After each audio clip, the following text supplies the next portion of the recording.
Hello friends, welcome to Kiran sir biology. আমরা একটা important topic আমরা আজকে জানবো, সেটা হচ্ছে জেনেটিক কোডন। যদিও আমাদের কিছু আইডিয়া আছে জেনেটিক কোডনে, আমি একটা কিছু এক্সট্রা জিনিস আজকে তোমাদের শেখাবো জেনেটিক কোডনের ক্ষেত্রে।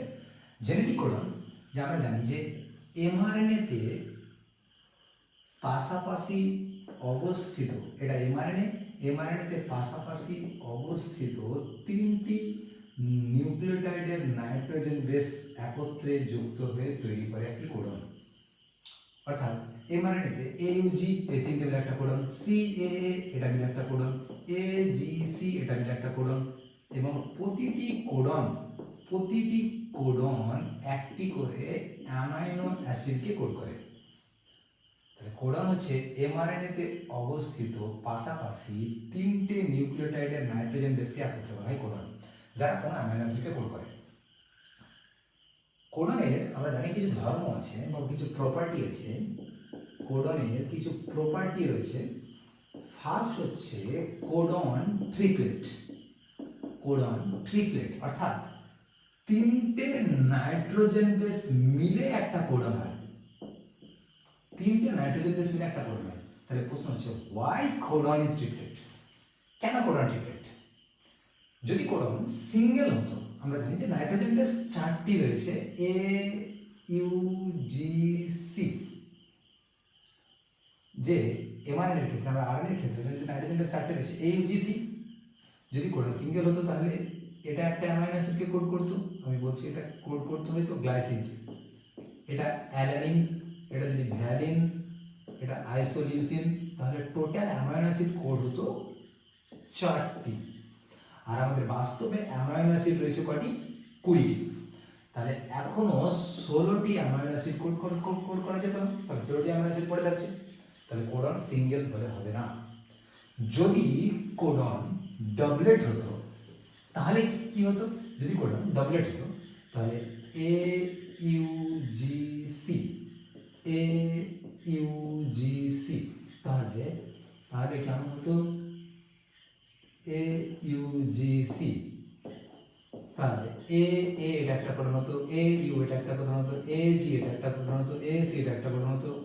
নেক্সট AU UG UC, এরকম করে GAGUGGGC, CACUCGCC, তাহলে 1 2 3 4, 1 2 3 4 4, 4 × 4 অর্থাৎ 16টি কোডন হতো।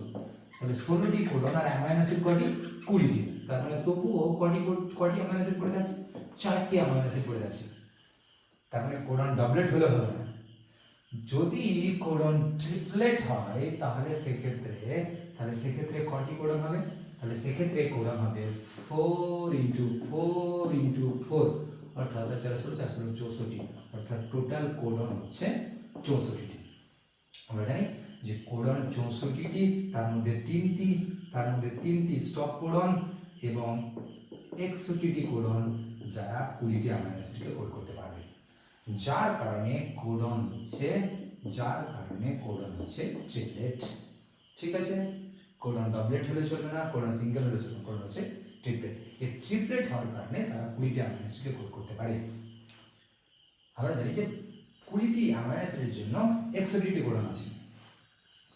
তার মধ্যে এই কোডন অনুযায়ী এমআরএনএতে কি রূপ কোডন আছে তার উপর ভিত্তি করে একটি করে অ্যামাইনো অ্যাসিড এসে যুক্ত হয়। এমআরএনএর গঠনের ক্ষেত্রে আমরা যদি দেখি, এমআরএনএর গঠনের ক্ষেত্রে খুব একটা ইন্টারেস্টিং প্রশ্ন তোমাদের জন্য, সেটা হচ্ছে যে আমরা এমআরএনএর গঠনটা আমরা পড়েছি যে এমআরএনএর গঠনে 5 প্রাইমের দিকে 5 প্রাইম ক্যাপ উপস্থিত থাকে এবং 3 প্রাইমের দিকে পলি এ টেল উপস্থিত থাকে। এটা আমরা জানি 5 প্রাইমের ক্ষেত্রে মিথাইল গ্রুপ যুক্ত থাকে, যেন 5 প্রাইম ক্যাপ বলা হয়। তারপরে থাকে নন কোডিং রিজিয়ন 1, তারপরে থাকে স্টার্ট কোডন, তারপরে থাকে কোডিং রিজিয়ন, তারপরে থাকে নন কোডিং রিজিয়ন 2, তারপরে থাকে কোডিং রিজিয়নের পরে থাকে স্টপ কোডন, তারপরে থাকে নন কোডিং রিজিয়ন 2, তারপরে থাকে পলি এ টেল। অর্থাৎ এমআরএনএর গঠনটা যদি এরকম হয়, এমআরএনএ একতন্ত্রী, এটা 5 প্রাইম ক্যাপ, এটা 3 প্রাইম তার মানে এটা একদম তার এটাও নিউক্লিওটাইড রাইবো নিউক্লিওটাইড দিয়ে তৈরি, তার মানে এর ক্ষেত্রেও নাইট্রোজেন বেস রয়েছে, যেমন এ ইউ জি এটা থেকে স্টার্ট কোডন, এর আগে নন কোডিং রিজন এগুলোতে রয়েছে সি এ এগুলো নিউক্লিওটাইড দিয়ে তৈরি, রাইবো নিউক্লিওটাইড দিয়ে তৈরি, এরকম করে সিকোয়েন্সগুলো রয়েছে। প্রশ্ন হচ্ছে যে কোডন আমরা তিনটে নাইট্রোজেন বেস মিলে একটা কোডন হয়, ভালো করে শুনবেন, যদি তিনটে নাইট্রোজেন বেস মিলে একটি কোডন হয়, আমি বলছি এ সি সি এটা একটা কোডন যারা কোন অ্যামাইনো অ্যাসিডকে কোড করবে, জি এ জি এটা একটা কোডন যারা কোন অ্যামাইনো অ্যাসিডকে কোড করবে। আমরা কি এমন কোন কোডন লিখতে পারবো স্টপ কোডন ছাড়া? আমরা জানি স্টপ কোডন রয়েছে U A A, U A G, U G A, এই তিনটি হচ্ছে স্টপ কোডন, এই তিনটি হচ্ছে স্টপ কোডন। আমরা কি এমন কোন কোডন লিখতে পারবো যারা কোনো অ্যামাইনো অ্যাসিডকে কোড করবে না? এরকম কোনো কোডন আছে? দেখো ভেবে দেখো, যদি আমি লিখি সি সি এ এটাও একটা কোডন, এটাও কোনো অ্যামাইনো অ্যাসিড কোড করে। আমরা যদি কোডনের যদি আমরা ছবি দেখি বা বক্সটা দেখি 64টা কোডনের ভেতরে সি সি এটা একটা কোডন, এরা কোনো অ্যামাইনো অ্যাসিড কোড করে, জি এ জি এটা একটা কোডন, এরা কোনো অ্যামাইনো অ্যাসিড কোড করে, এ ইউ জি এটা একটা কোডন, যারা কোনো অ্যামাইনো অ্যাসিড কোড করে। আমি বলতে চাইছি এমন কোন কোডনকে আমরা লিখতে পারবো স্টপ কোডন ছাড়া, এমন কি কোনো কোডন লিখতে পারবো যারা কোনো অ্যামাইনো অ্যাসিডকে কোড করবে না? হতে পারে না, এরকম নেই, পসিবলই হবে না।